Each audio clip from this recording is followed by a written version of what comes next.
History calls her a villain. Hollywood paints her as a seductress. We are told she was a cold-hearted schemer who played a dangerous game and lost. But the walls of Hampton Court tell a terrifyingly different story. Security guards still whisper about heavy fire doors, bursting open on CCTV, pushed by invisible hands where no living soul stood. And high in the Great Hall, hidden in the shadows, her Falcon badge remains, defying the king's order to erase her existence 500 years ago. If the ghosts are real, they aren't haunting this palace for revenge. They are haunting it for truth. Henry VIII tried to cut off her head and delete her name. He failed. This is the untold tragedy of Anne Boleyn, and the presence that refuses to leave Hampton Court. Step through the gates of Hampton Court, and the atmosphere hits you immediately. It isn't just a building, it is a memory trap. The air here feels thick, heavy with ambition, and charged with the faint trace of lives that refused to vanish. You don't need a history book to feel it. You just need to walk in.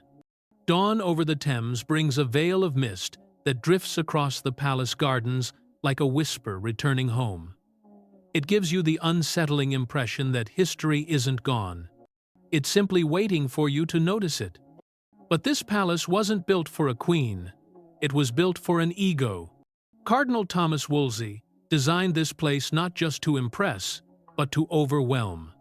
He wanted visiting dignitaries to feel small the moment they entered. But when Henry VIII saw the grandeur of Wolsey's creation, he saw more than architecture.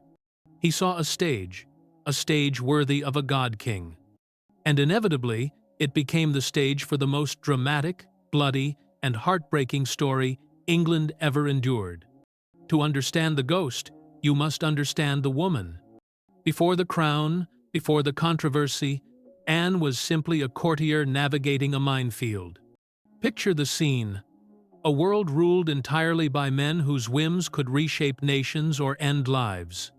Contemporaries didn't describe a seductress. They described a woman who was intelligent, polished, and cautious. She wasn't chasing the king. She was trying to avoid his gaze. But Henry VIII was a man accustomed to instant gratification. He was a man who saw no, not as a boundary, but as a challenge. When Anne refused to become his mistress, Henry didn't back down. He interpreted her restraint as a sophisticated form of temptation. Hampton Court felt the tremor the moment his obsession settled on her. Whispers replaced routine. Courtiers watched her with a mix of curiosity and dread. They knew what happened when the king wanted something he couldn't have. And slowly, without her intending it, Anne became the catalyst for Henry's most dangerous desire: a clean break from the past and the birth of a dynasty. While the drama unfolded in the private chambers, the palace itself was a machine of excess. Walk down to the Tudor kitchens today, and you can almost smell the smoke. In its prime, this place was a factory of gluttony, feeding 600 members of the court twice a day. Imagine the heat, the noise, the roasting meat. It was a display of raw power and wealth, designed to show the world that England was rich and its king was generous. But upstairs, the menu was different. Henry was starving for something else: an heir, a son. It was here, amid council rooms heavy with incense and tension, that the king made the decision that would fracture Europe. He didn't just argue with the Pope, he fired him. He severed ties with Rome. He crowned himself head of the church. And Anne, the woman who simply wanted to survive, found herself swept into the center of a religious and political revolution. She became the face of the upheaval, the lightning rod for the storm. Her coronation should have been a triumph. Instead, it was a sentencing. The moment the crown touched her head, the clock started ticking. Expectations pressed on her like iron. The court judged every laugh, every glance, every moment she failed to give Henry the son he believed destiny owed him. And then, the turning point. She gave birth to Elizabeth.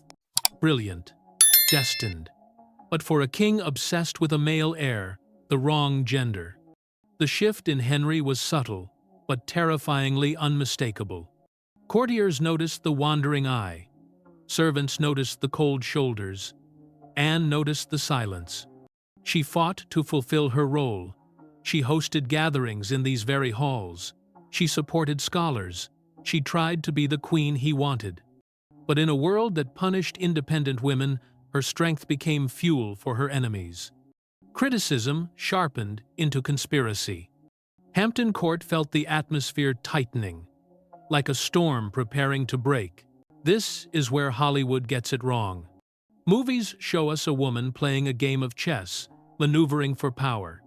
But the reality, stripped of the myth, is much more tragic. Anne wasn't a player. She was prey. She was a woman trapped in a corner, surrounded by men who needed to justify their own sins by villainizing her. Think about it. If you are a king who wants to murder your wife to marry a newer, younger model, you cannot simply say, "I changed my mind." You have to make her a monster. You have to invent adultery. You have to invent incest. You have to invent witchcraft. The rumors that started in the shadows of Hampton Court weren't facts. They were a smear campaign.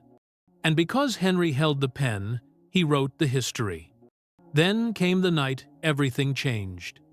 Henry withdrew into private council. Servants described a chilling quiet settling over the palace. Men in dark cloaks moved through the corridors with sudden purpose. And then, the footsteps. Slow, controlled, echoing through the very gallery where queens once walked in triumph. They didn't summon Anne to the king.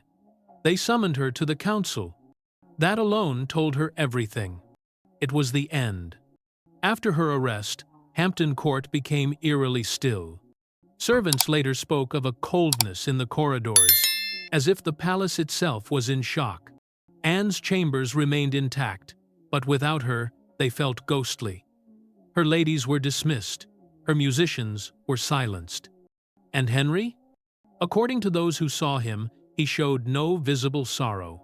Instead, he presented a disturbingly bright demeanor. He was already celebrating. He was already moving on. This is where the story gets truly haunting. Henry didn't just want Anne dead, he wanted her erased. He ordered every trace of her to be stripped from the palace.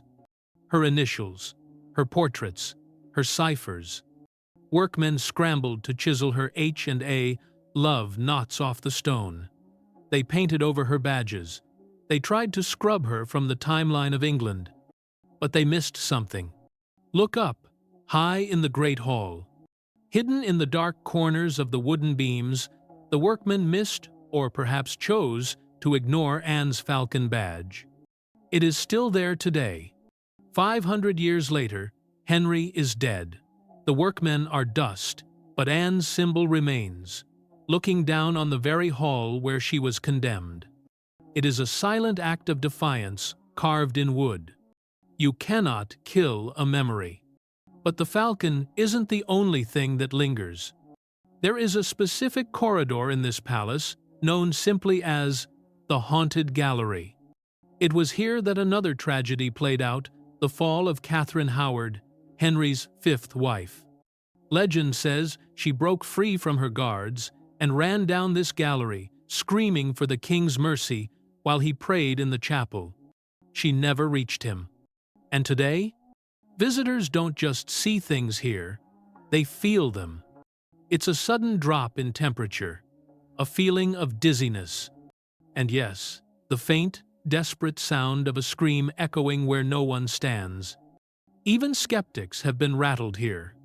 And then there are the CCTV cameras, the fire doors that swing open with force, triggered by nothing but air. Is it a draft? Or is it the restless energy of two queens, bound by the same tragic fate, walking the same corridor forever? Anne Boleyn's story did not end at the Tower of London. It did not end with the sword. It lived on in her daughter, Elizabeth the Disappointment, who became England's greatest monarch. Elizabeth's brilliance, her composure, her political mastery, it was all Anne. And to this day, those who walk the long gallery alone sometimes pause without knowing why. They feel the faint rustle of silk behind them. They sense a presence passing through the corridor once more. Anne Boleyn never truly left Hampton Court. History tried to erase her. The king tried to forget her. But the palace remembered. Always.